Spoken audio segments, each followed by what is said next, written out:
چار امام ہیں، ابو حنیفہ، مالک، شافعی اور احمد ابن حنبل. یہ چار امام گزرے ہیں. اہل حدیث چاروں کو مانتے ہیں اور چاروں کی مانتے ہیں. غیر اہل حدیث ایسا لا کے دکھاؤ آپ کہ چاروں کو بھی مانتے ہیں اور چاروں کی مانتے ہیں. آپ کو غیر اہل حدیث کیا بولے گا معلوم؟ چاروں کو ماننا لیکن ایک کی ماننا، چاروں کی نہیں ماننا. بولنا کیسے عجیب آدمی. ابھی تھوڑی دیر پہلے آپ ہی ہم کو بول رہے تھے یہ اماموں کی نہیں مانتے، اماموں کو نہیں. اماموں کو ماننا، اماموں کی نہیں ماننا، ایک ہی کی ماننا. تین کی کیوں نہیں ماننا؟ غلط ہے کیا وہ؟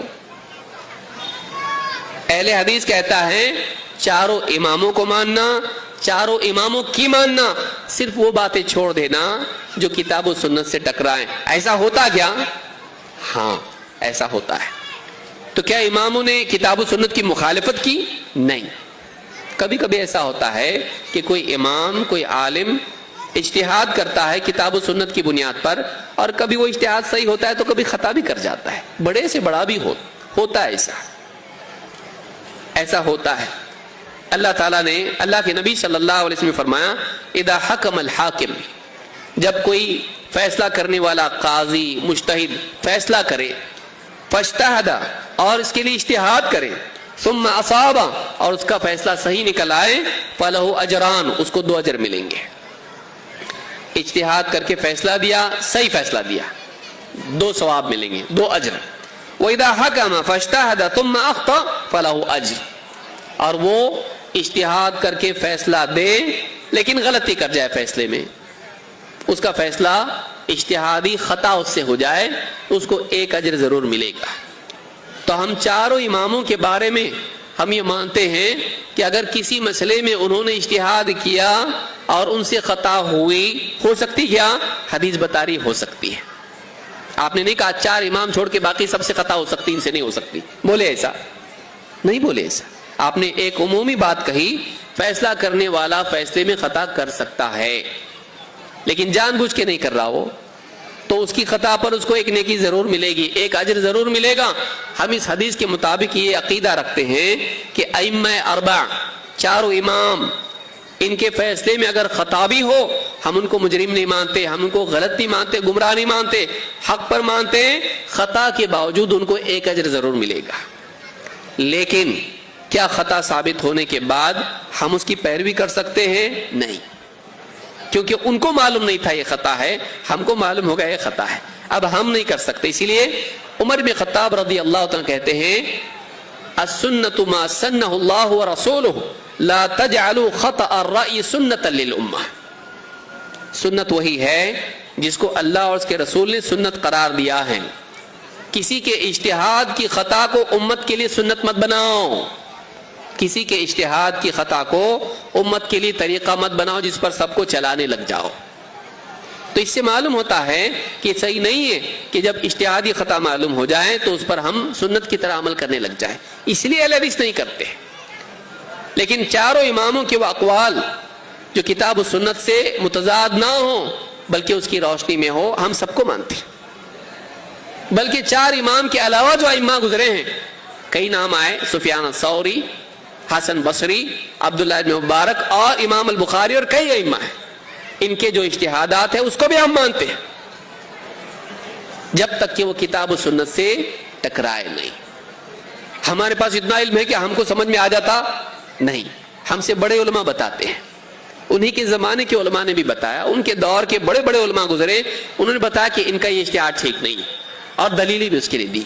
تو ہم دونوں کی بات میں سے وہ بات مانتے ہیں جو دلیل سے زیادہ قریب ہے، دلیل کی بنیاد پر ہے.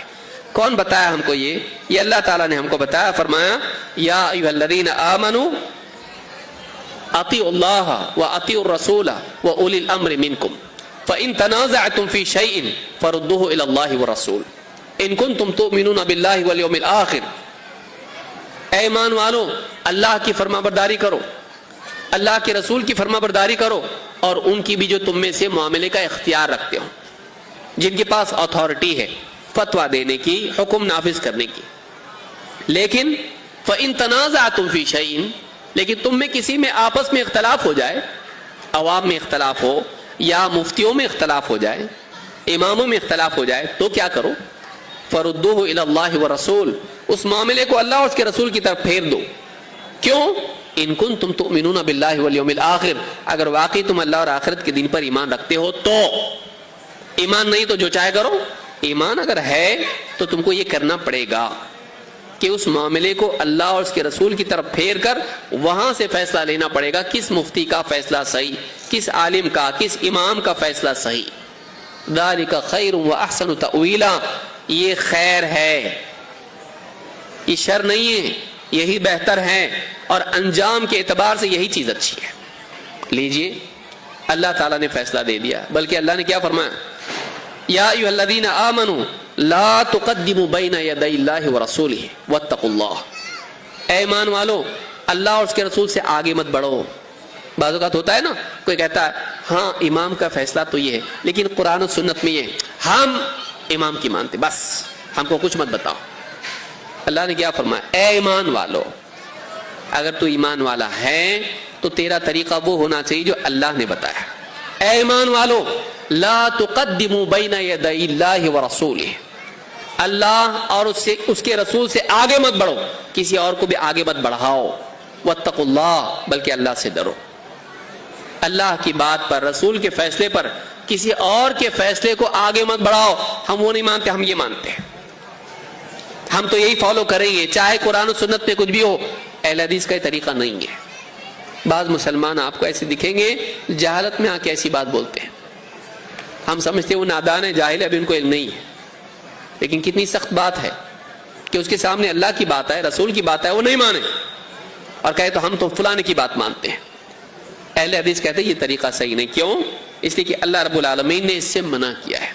لا تقدموا بین یدی اللہ ورسولہ واتقوا اللہ، اللہ اور اس کے رسول سے آگے مت بڑھو، نہ بڑھاؤ.